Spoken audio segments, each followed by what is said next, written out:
So, for starters, tell me your thoughts, top lines on President Trump's speech.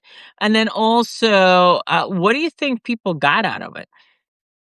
Well, first of all, it is a pleasure to be with you in the Latino Victory Substack space. And wow, yeah, I wouldn't blame anyone for not watching what happened last night for actually record time for a State of the Union speech. I think last night we heard a lot of big and false claims about the economy, immigration, and actually the direction of the country. But when you look at the numbers, at the data, I mean real data, the story is way much more darker and complicated for working Americans, for regular Americans, for people in this country. And I also will say that he said many things, many lies, many things without making any sense.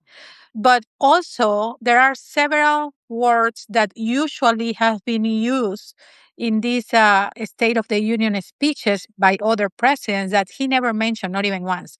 Constitution. That word was not mentioned. Equality, rights, rule of law. And I know that it is easy for us not to realize that, but that tells a lot of what happened what happened last night, and it is frightening. It is not surprising though, but I think besides and beyond some data that we have that everything that happened last night, uh, it is, as you said, more about what is going to happen from now on, from today on, because I think that's a speech that we can easily forget because he actually didn't say anything, and the very few things that he said are all lies. But it is about what we're going to do. Midterms are around the corner already.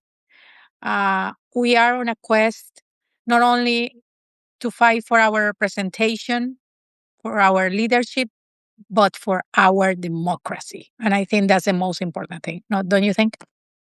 For sure. And I think for the most part, folks are still confused about what all of what was said means. And so I do want to break it down a little bit. For starters, there were a number of Democrats that boycotted the speech who did not show up to the State of the Union.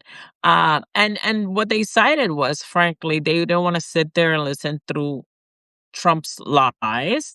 And certainly they felt it was more productive to speak to folks directly. And what we heard from Abigail Spanberger, who did the English response to the speech, as well as Senator Padilla, who did the Spanish response, was really a call to action in terms of this is the moment that we find ourselves in, irrespective of what was said. Um, in prime time. By the way, the longest speech in American history, about 140 minutes.